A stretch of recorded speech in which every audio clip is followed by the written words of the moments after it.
السلام علیکم ورحمۃ اللہ وبرکاتہ۔ قارئین و سامعین، مزید ایک ویڈیو لے کر آپ کے سامنے حاضر ہوئے۔ امید کرتے ہیں کہ آپ کو یہ ویڈیو پسند آئے گی۔ عنوان ہے اسلام جیت گیا۔ کاندھلہ میں ایک مرتبہ ایک زمین کا ٹکڑا تھا، اس پر جھگڑا چل پڑا۔ مسلمان کہتے تھے کہ ہمارا ہے، ہندو کہتے تھے کہ یہ ہمارا ہے۔ چنانچہ یہ مقدمہ بن گیا، انگریز کی عدالت میں پہنچا۔ جب مقدمہ آگے بڑھا تو مسلمان نے اعلان کر دیا کہ یہ زمین کا ٹکڑا اگر مجھے ملا تو میں مسجد بناؤں گا۔ ہندوؤں نے جب یہ سنا تو انہوں نے ضد میں یہ کہہ دیا، یہ ٹکڑا اگر ہمیں ملا تو ہم اس پر مندر بنائیں گے۔ اب بات تو دو انسانوں کی انفرادی تھی، لیکن اس میں رنگ اجتماعی بن گیا، حتیٰ کہ ادھر مسلمان جمع ہو گئے، ادھر ہندو اکٹھے ہو گئے، اور مقدمہ ایک خاص نوعیت کا بن گیا۔ اب سارے شہر میں قتل و غارت ہو سکتی تھی، خون خرابہ ہو سکتا تھا، تو لوگ بھی حیران تھے کہ نتیجہ کیا نکلے گا۔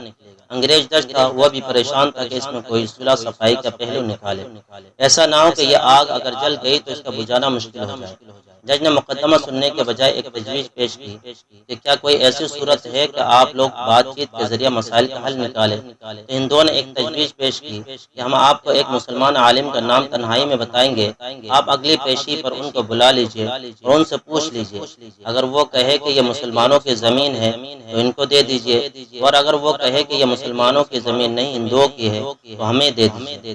جب جج نے دونوں فریقوں سے پوچھا تو دونوں فریق اس پر راضی ہو گئے۔ مسلمانوں کے دل میں یہ تھا کہ مسلمان ہوگا، جو بھی ہوا تو مسجد بنانے کے لیے بات کرے گا۔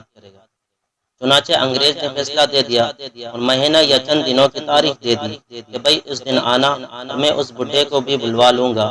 اب جب مسلمان باہر نکلے تو بڑی خوشیاں منا رہے تھے، سب کود رہے تھے، نعرے لگا رہے تھے۔ ہندوؤں نے پوچھا اپنے لوگوں سے کہ تم نے کیا کہا؟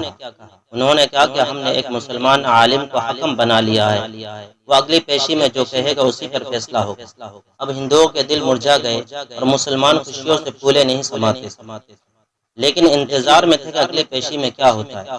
چنانچہ ہندوؤں نے مفتی الہی بخش کاندھلوی رحمۃ اللہ علیہ کا نام بتایا، جو کہ شاہ عبدالعزیز رحمۃ اللہ علیہ کے شاگردوں میں سے تھے، اور اللہ نے ان کو سچی زندگی عطا فرمائی تھی۔ چنانچہ جب ہندوؤں نے ان کا نام لیا تو انگریز نے اگلی پیشی کے موقع پر ان کو بھی بلوا لیا۔ چنانچہ جب انگریز نے پوچھا کہ بتائیے مفتی صاحب، یہ زمین کا ٹکڑا کس کی ملکیت ہے؟ ان کو چونکہ حقیقت حال کا پتہ تھا، انہوں نے جواب دیا کہ یہ زمین کا ٹکڑا تو ہندوؤں کا ہے۔ اب جب انہوں نے یہ کہا کہ یہ ہندوؤں کا ہے تو انگریز نے اگلی بات پوچھی کہ کیا اب ہندو لوگ اس کے اوپر مندر تعمیر کر سکتے ہیں؟ مفتی صاحب نے بتایا جب ملکیت ان کی ہے تو وہ چاہے گھر بنائے یا مندر تعمیر کرے، یا ان کا اختیار ہے۔ چنانچہ فیصلہ دے دیا گیا کہ یہ زمین ہندوؤں کی ہے، مگر انگریز نے فیصلہ میں ایک عجیب بات لکھی کہ فیصلہ کرنے کے بعد لکھا کہ آج اس مقدمے میں مسلمان ہار گئے مگر اسلام جیت گیا۔ جب انگریز نے یہ بات کہی تو اس وقت ہندوؤں نے کہا کہ آپ نے تو فیصلہ دے دیا، ہماری بات بھی سن لیجئے، ہم اسی وقت کلمہ پڑھ کر مسلمان ہوتے ہیں، اور آج یہ اعلان کرتے ہیں کہ اب ہم اپنے ہاتھوں سے یہاں مسجد بنائیں گے۔